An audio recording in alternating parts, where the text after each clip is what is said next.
Hello, welcome back. I had some technical difficulties, but I think we're good for today. Today we're going to be talking about Demon Slayer. I thought I would do this as my next video, mainly because it is a popular series. The movie just came out in Japan, and I think that talking about it would be pretty interesting. A lot of you guys probably would already know a lot about Demon Slayer and the anime because it's super popular. The manga is pretty much the same as the anime. There are little bits here and there that has been cut out. Actually, there's a lot that has been snipped off here and there, or they don't dive as deep into the story when it comes to certain arcs. But in general, it's very good. I have this giant, it's heavy, this giant box set. I got it from my husband a couple of years ago. I refused to open it. I don't know why. I have a thing with keeping books in pristine conditions and in plastic. But I do want to read the books, not just read it on my phone or on an app. So, ta-da! I may open it in this video. I'll see how I feel by the end. But for now, we'll just talk about it, okay? I took some notes, so you will see me glance down every once in a while. Because there's so much to go over. Oh my goodness. There's a lot that happens in Demon Slayer. There is 12 arcs. That's a lot. There are so many different characters doing so many different things. I mean, you have the Hashiras, you have the demons, and then you have them all ranked at certain levels and certain experiences, or I guess depth of knowledge within their breathing styles, like for the Hashiras, and then for the demons, they have their blood demon art, which then that ranks them, and so there's 12 of those. It's a lot. If you want in-depth details into the different levels for the Hashiras and for the demons, I'm sure there are a million videos out there that will show you that. This is not that. This is just me fangirling over an amazing manga anime series that broke a lot of records.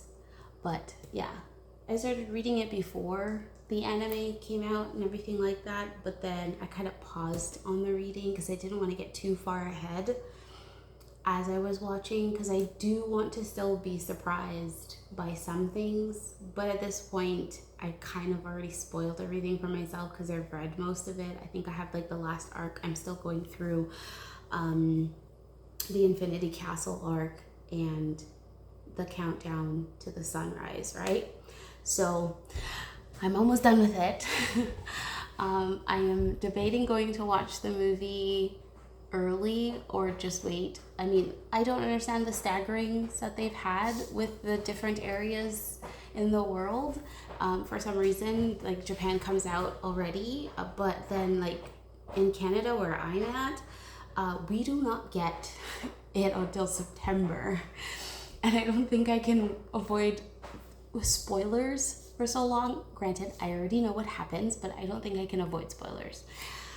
Anyway, let's jump in.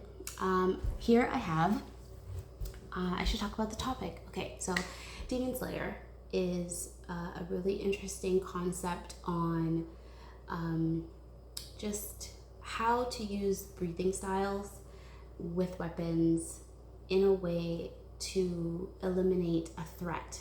The threat are these demons that have been terrorizing Japan. I don't know if it's outside the world, because usually with these stories it's kind of situated just for Japan, which I find that's really fascinating. Except for Hero Academia, which there are other people who have quirks outside of Japan, which is also cool. But that's another topic. We can also dive into that at some point or another. I'm straying off. But yeah, I love that Demon Slayer has this amazing way of showing you how to use different elements, but as a weapon, and how to heal and regenerate yourself by using these amazing breathing techniques. And realistically speaking, you can use these things. They're just meditative practices that you utilize to enhance your mind, to then enhance your body to do certain things. We do those things in life as is. If you are going to be a person who meditates, to get yourself to a plane of existence or a belief system, to get you through certain things, you utilize those things as well. It's the same sort of breathing techniques that you would use. It's just this is used as a fighting technique, which is really cool. So I love the art style of it. I love how it just shows you these amazing acts of feat that most people could never do. And it's very interesting to watch. I would say my favorite arc is probably the entertainment district. I think that one, you have such amazing, interesting characters played. Tengen is really cool, and I think that his whole team with his wives and them just like working together, his backstory is really fascinating.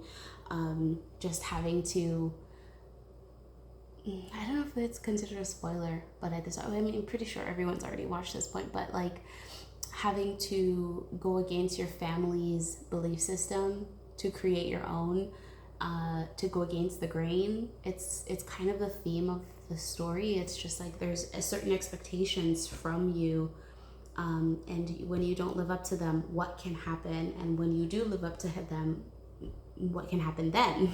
So it's the positives and the negatives of how a person believes that they are, or how they interpret how life is. And Tengen does such an amazing job of like just saying, hey, listen, this is not for me. I'm gonna make a better life for myself, and this is what I'm gonna make it. I'm gonna make it flashy, I'm gonna make it cool, I'm gonna make it stand out. And I find that that's a great way to look at life, right? It's you living it on your terms, and you only get one of them, so why waste it on what everybody else thinks that it's supposed to be? So that's like my underlying take of the story. And the two demons that they fight against, I can't remember their names right now, but they're a brother and sister. And it is just amazing how they use their blood demon art. It's so cool. To like the sister, she uses her kimono as a way to hide within it and hide different things within it, use it as a weapon that can be something as simple and sleek as fabric, but at the same time as sharp as knives. So amazing. And then you have a brother who is like, his whole thing was he needed to protect his sister, protect his family, and it's to fall into that turmoil of wanting to save your family from pain but not being able to. And so in death, you have found a way to do that by tying yourselves together in this way. So I find that whole story was really interesting. Let's move on. I would say after that, probably, the train. Oh my gosh, so good. Mainly the visuals. Realistically, when you go into that dreamscape, it was just fantastic. Tanjiro's mindset, how peaceful and tranquil that is, how it reflects back at you. It's so similar to his personality, which is so cool. And just to have that, I don't know, it just spoke to me, just seeing it. But then at the same time, it was so traumatic to see him relive his family's torture, and at the same time having to, you know, you can't really say it in on YouTube or you'll like get removed, but like remove himself each time to get back to reality is just like, I don't know if I would be able to do that. Like, I mean, I know in your mind you know that it's not real, and that you're trying to bring yourself, but like think about that torture that you'd be putting yourself through to try and get back to reality, and hoping that it's actually true, that you would actually get back there. I don't know, but I thought that that story was really amazing, and I don't know, it was cool. It was just cool. Okay, so let's move on. Some of the lessons that I learned from this was the importance of being aware of your body, being, you know, so in tune with yourself that you know where your blood's pumping to, where like it's just all of the amazing things that they're able to do. Like, I couldn't even get close to even, you know, putting yourself through that. But then you have humans who do these things, right? Athletes do this. You have other types of professionals that, like, I mean, I guess athletes are those the ones that come to mind because they're the ones that putting their body to this physical extreme. I mean, monks do this as well, right? To meditate for hours on end, to not eat, to not drink. And then you have regular humans that aren't, you know, that just do this regularly. I mean, Muslims do this when they're going through their fasting periods. I find that to be fascinating.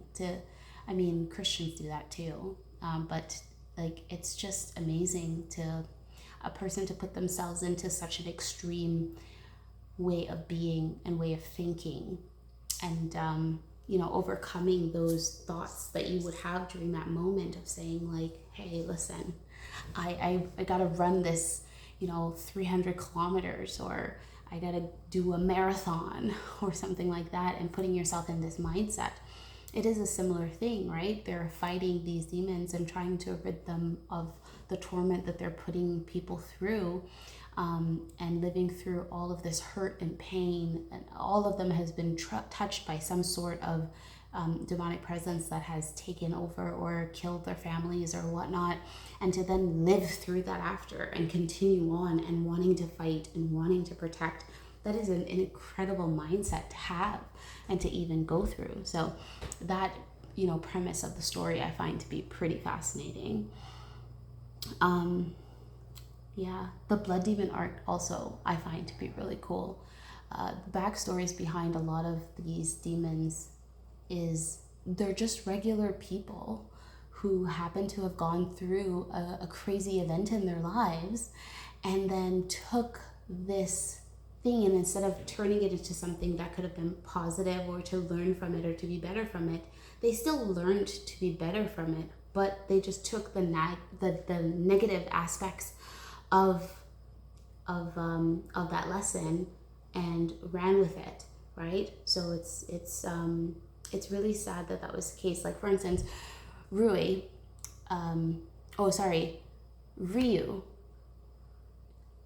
think that was his name. He was the little boy. He created that spider family because in his life he was really ill and then mistreated, and his, you know, he had decided to accept Muzan's blood and got himself better, but at the same time he turned into something that was not so amazing, which ended up hurting his family, which then in the end they wanted to kill him.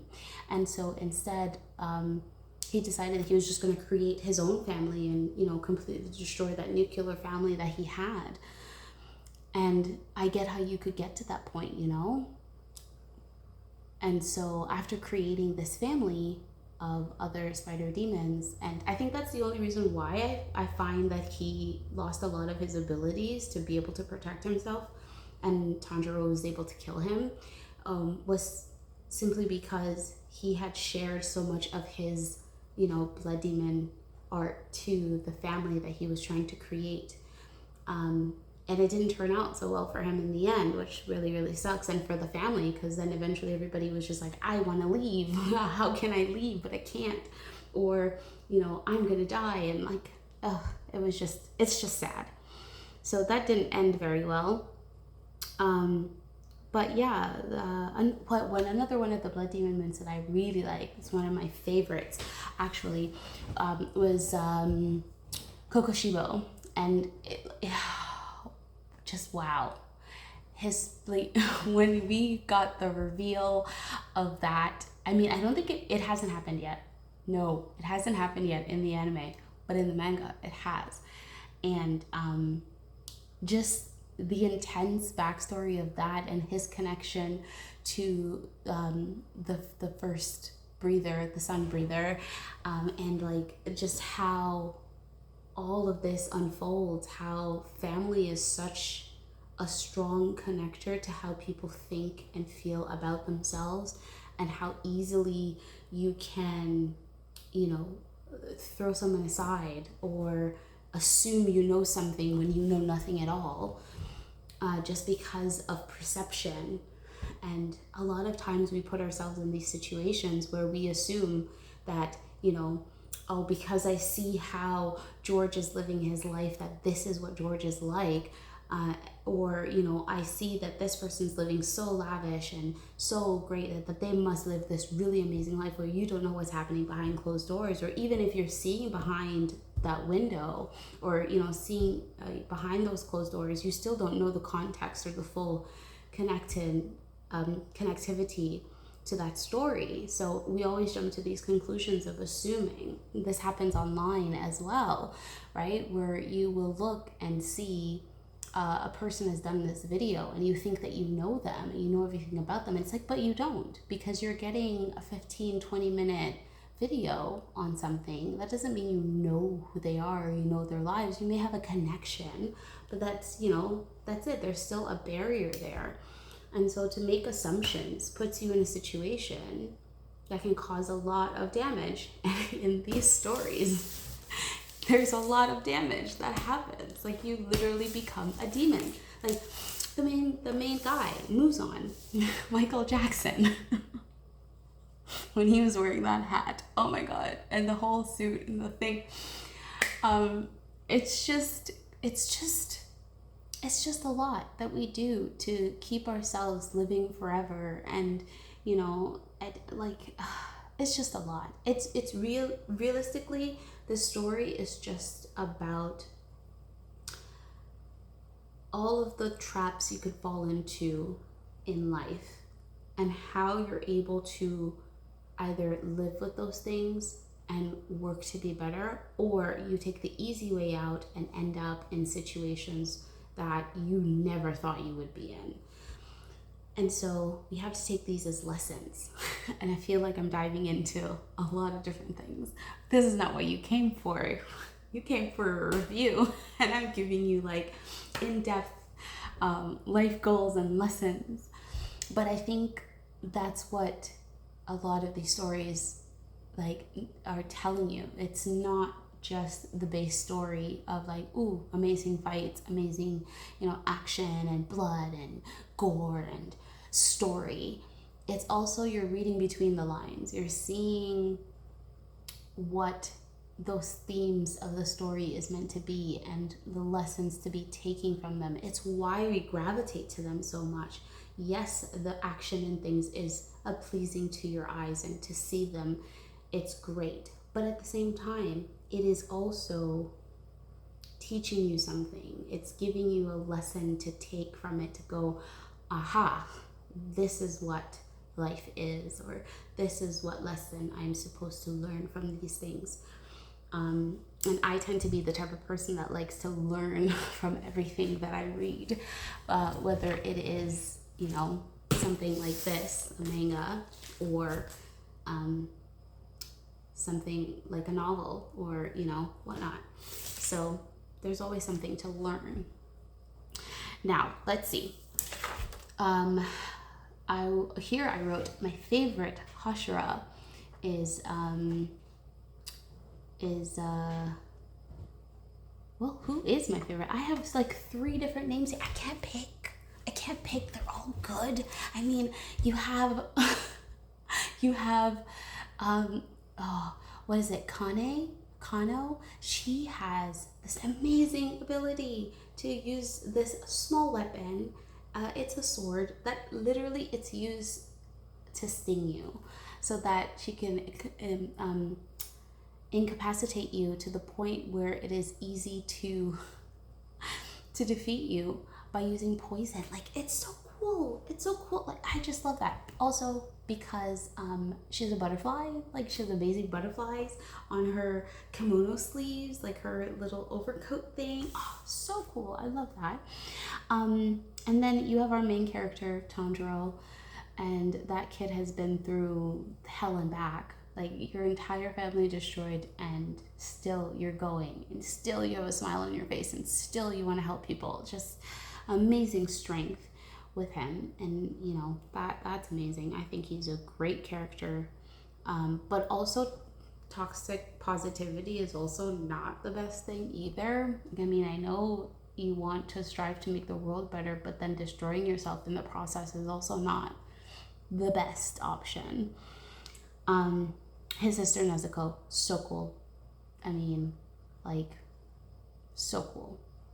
Also, I love when she goes to her little small size and she becomes really chibi. Oh, can you tell I like cute things?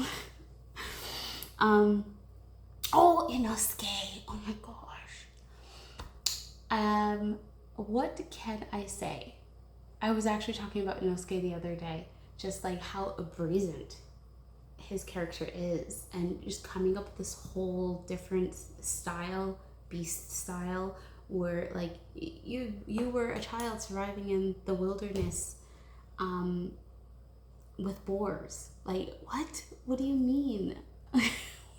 What do you mean you're wearing a boar's head on and going around killing demons? Like, come on now. That is a great character. So yeah, I mean, I think that's it for all the characters I like. My favorite Blood Moon arc is Kokoshibo's, just simply because I mean, he found a way to use similar abilities that his brother knew about because they were trained. He was also trained as a Hashira, and then decided that he wanted to continue to be better with his fighting because his brother had gotten so good. And jealousy, wow. Ugh, extreme jealousy there.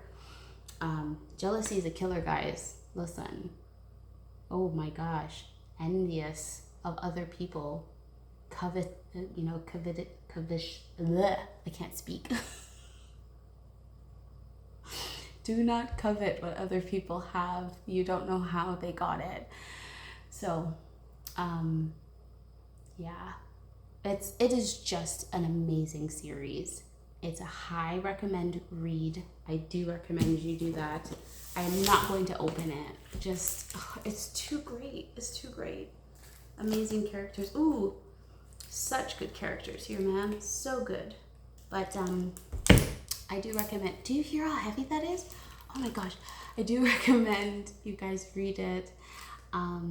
And if you are not willing to read it, because literally you can watch all of it, go ahead and watch it.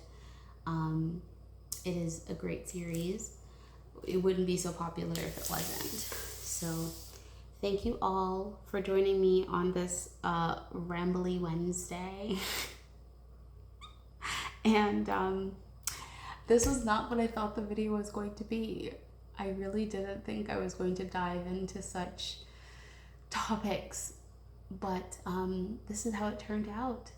And thank you for sticking around for over 20 minutes. I will see you next time. Maybe we'll do something a little bit different next time, and then we'll follow up with some more manga after that. See you in the next video. Like and subscribe, and comment what your favorite Hashira or blood demon arc style or character. What's your favorite character? Give me a little something in the description down below. All right, thanks guys, and I'll see you next time. Bye.